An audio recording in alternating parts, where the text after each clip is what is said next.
नमस्कार, good evening. Today we have gathered, हम सब आज इकट्ठे हुए हैं एक अलग विषय पे चर्चा करने के लिए, और हम ऐसे मुश्किल विषय लेते ही रहेंगे। चर्चा है, आज का जो विषय है, थोड़े दिन पहले एक मर्डर हुआ दिल्ली में, एक लड़की का सरेआम। और लड़का उसको जानता था, लड़की भी उसको जानती थी कुछ टाइम से। ऐसी घटनाएं कई हो रही हैं। सवाल उठता है क्यों हो रही हैं। ब्लेम करने को तो मुख्यमंत्री ने एलजी को ब्लेम कर दिया, जैसे उसने इसको प्रोवोक किया है, या कुछ लोग दिल्ली पुलिस को कर रहे हैं।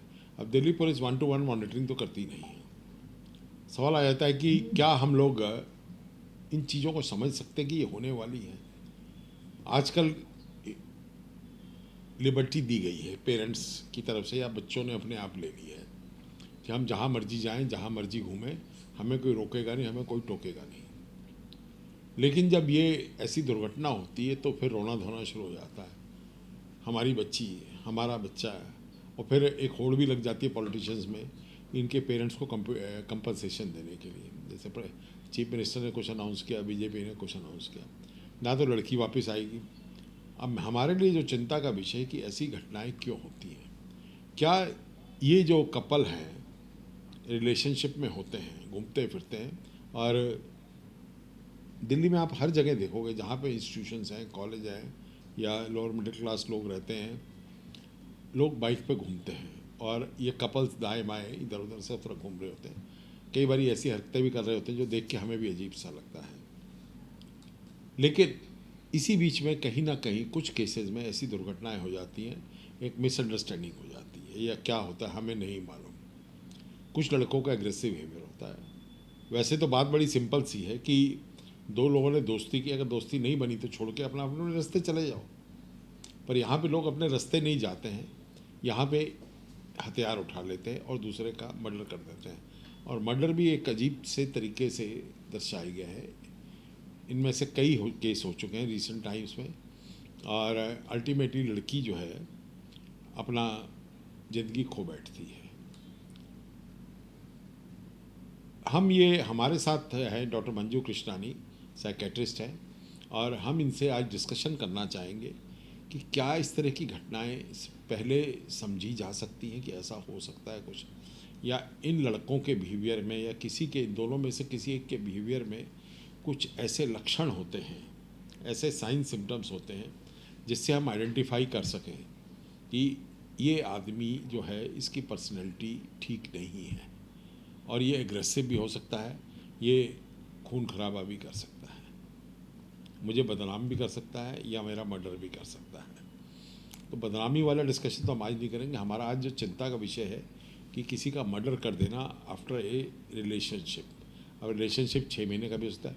अब इसमें जो मैं समझता हूँ एज ए डॉक्टर कि कहीं पे एक डिग्री ऑफ पॉजेसिवनेस है, या एक बिट्रेयल भी है कि मुझे इसने धोखा दिया है, या एक वो फिल्मी स्टाइल में है कि जो मेरी नहीं हुई वो किसी की भी नहीं हो सकती है। तो हम डॉक्टर मंजू का स्वागत करते हैं और उनसे इन्हीं विषयों पे कुछ चर्चा करेंगे। आप लोग भी अपना जो लाइव देख रहे हो, अगर कुछ प्रश्न हो तो आप लोग टाइप कर सकते हैं और हम उसको आंसर करने की कोशिश करेंगे।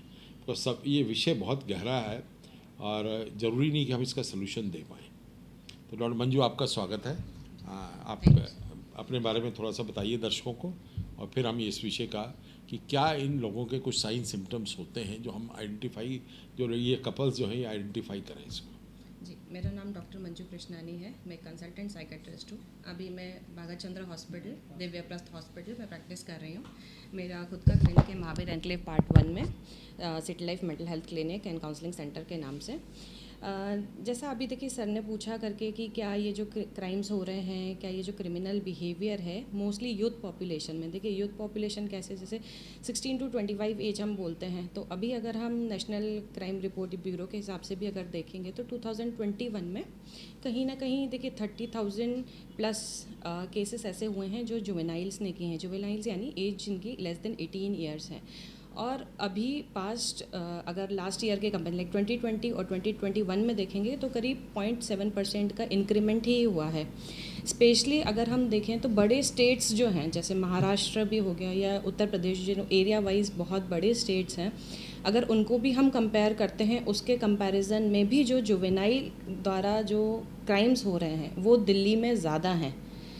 तो इसका क्या मतलब क्या रीज़न हो सकता है, या अगर हम आइडेंटिफाई करने की बात करें तो हम कैसे इस पॉपुलेशन में, यूथ पॉपुलेशन में क्या चीज़ें देख सकते हैं। देखिए, एंटी सोशल वैल्यूज़ होती हैं कि समाज के खिलाफ कुछ क्राइम करना, है ना। तो इनमें इस पॉपुलेशन में यूजुअली ऐसा देखा जाता है कि एंटी सोशल वैल्यूज़ होती हैं, यानी अगर हम कोई उनके दिमाग में आ रहा है कि उन्हें कोई क्राइम करना है तो सबसे पहले तो उनको ये नहीं लगता कि ये क्राइम है, ये गलत है, ये लॉ के ख़िलाफ़ है, अगर ये करेंगे तो उसके क्या कॉन्सिक्वेंसेस हो सकते हैं, क्या परिणाम हो सकते हैं, उस चीज़ का उन्हें नहीं पता है।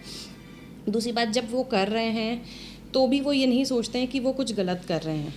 तो ये हो गया एंटी सोशल वैल्यूज़ जैसे है ना।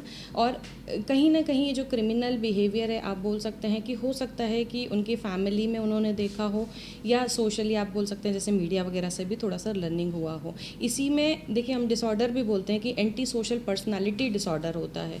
तो अगर वो कुछ, मतलब ये तो क्राइम तो चलो, अगर अभी जो हम डिस्कस कर रहे हैं वो एक मर्डर रिलेटेड है या कोई मेजर क्राइम रिलेटेड है, लेकिन उसमें भी जैसे अगर वो झूठ भी बोल रहे हैं, चोरी भी कर रहे हैं, इस तरीके के पर्सनालिटी के ट्रेड्स होते हैं।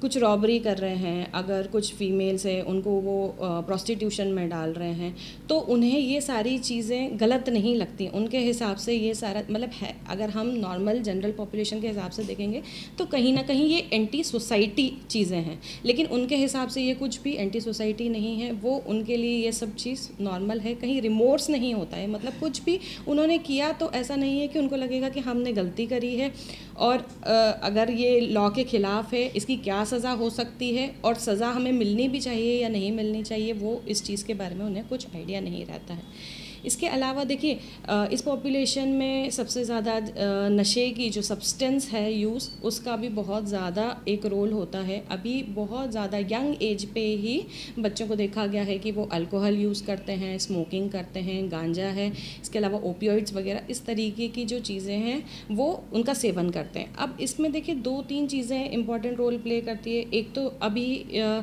या तो इनके साथ में जो इनका पीयर है, जो ग्रुप सर्कल है, वो हो सकता है कि कुछ जो इनसे एज में ज़्यादा बड़े हैं उनके साथ में हो, तो इनको इजी एक्सेस हो जाता है इन चीज़ों के लिए। दूसरी बात, पीयर प्रेशर होता है कि अगर ये इस तरीके के नेगेटिव ग्रुप्स का पार्ट है, नेगेटिव पीयर्स का पार्ट है, तो कहीं ना कहीं उस ग्रुप को बिलोंग करने के लिए, मतलब वो उस ग्रुप का पार्ट बने रहें। दूसरी बात, अटेंशन में आए या लोग इन्हें जाने, एक्नॉलेज करें, इस चीज़ के लिए भी हो सकता है कि ये रेगुलरली ये चीज़ें कर रहे हैं। हाँ, एक ग्रुप बताया जो जी क्राइम की तरफ जाता है। जी सर। हम इसमें बहुत सारी चीज़ें आ जाती हैं। जी। प्रवीण, तुम कुछ पूछना चाहते थे? अभी जो 2-3 दिन पहले एक मामला आया, जी। एक लड़की को, एक साहिल नाम के लड़के जी। ने 40 बार चाकू, 60 बार लात और 6 बार पत्थर मारा। जी। और जब पुलिस ने उसका सोशल मीडिया खंगाला तो उसमें इस तरह की वीडियो मिलती है कि वो कहता है कि आतंक तो फैलाना पड़ता है, तो मेरी नहीं हुई, किसी और की नहीं हुई। तो आप, क्या ये भी कोई बीमारी है, कोई मेंटल इशू है, कोई मेंटल हेल्थ इशू है? देखिए, मेंटल हेल्थ इशू में तो मैंने जैसे आपको बोला कि एंटी सोशल पर्सनालिटी डिसऑर्डर होता है। देखिए, पर्सनालिटी के ट्रेड्स होते हैं, है ना। किसी को थोड़ा गुस्सा ज़्यादा आता है, कोई ज़्यादा सेंसिटिव होते हैं, कोई बहुत सेंसिटिव होते हैं क्रिटिसिज्म के लिए, कोई बहुत ज़्यादा व्यवस्थित ज़िंदगी पसंद करते हैं। तो अलग अलग टाइप की पर्सनालिटी के ट्रेड्स होते हैं। इसमें वो पढ़ाई चीज़ लिखाई का कोई फ़र्क पड़ता है? इस तरह की देखिए, इसमें ये चीज़ भी देखी गई है कि हाँ ठीक है, कंपैरेटिवली अगर एजुकेशन कम है तो इस तरीके के जो क्राइम्स हैं वो ज़्यादा होते हैं। लेकिन ऐसा पूरी तरीके से नहीं है कि जो बहुत अच्छे पढ़े हुए हैं, एजुकेटेड लोग हैं, अच्छी प्रोफेशन में काम कर रहे हैं, वो इस तरीके के क्राइम्स नहीं करते हैं, ऐसा नहीं है।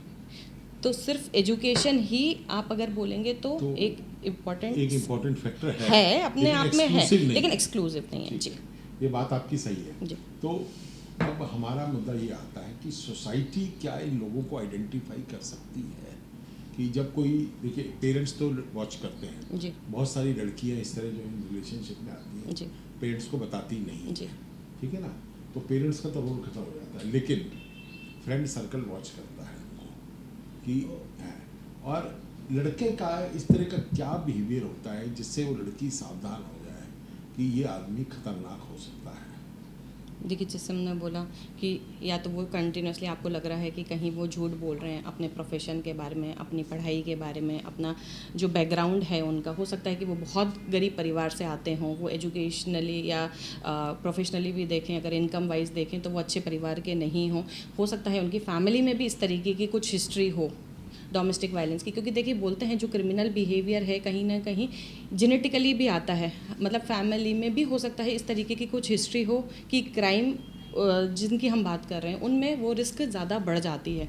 इसके अलावा सोशल लर्निंग का भी बहुत एक इम्पॉर्टेंट रोल रहता है। क्या वो ऐसी सराउंडिंग्स को बिलोंग करते हैं, क्या वो ऐसी जगह पर रहते हैं जहाँ ये चीज़ बहुत ज़्यादा बढ़ रही हो सकता है वो डोमेस्टिक वायलेंस ही हो सकता है कि हस्बैंड जैसे अल्कोहल पी करके अगर अपनी वाइफ को मार रहे हैं, तो वो भी जो बच्चे उस सराउंडिंग्स में ग्रो कर रहे हैं, जो अपब्रिंगिंग उनकी हो रही है, जो वो बड़े हो रहे हैं उस एनवायरनमेंट में, तो सोशल उस चीज़ का लर्निंग बहुत ज़्यादा इंपॉर्टेंट है। इसके अलावा मीडिया का देखिए जैसे रोल है, मॉडलिंग बोलते हैं हम, है ना, तो मॉडलिंग कैसा है कि जैसे अगर आप जो दिखा रहे हैं, मीडिया में दिखा रहे हैं या मूवीज़ में दिखा रहे हैं, टीवी में दिखा रहे हैं, तो वो कॉपी कैट बोलते हैं, है ना, कि वैसा ही बिल्कुल सेम वो चीज़ करने की कोशिश कर रहे हैं। अगर उसमें इस तरीके का दिखाया गया है करके कि एक गरीब परिवार का है, मतलब ऐसे कोई अमीर परिवार की भी अगर लड़की है, या इस तरीके की जो चीज़ें होती हैं वो सेम जो है बिहेवियर वो करने की कोशिश करते हैं। अब हो सकता है कि इनमें अपनी जो सेल्फ एस्टीम है वो पहले से ही कम हो।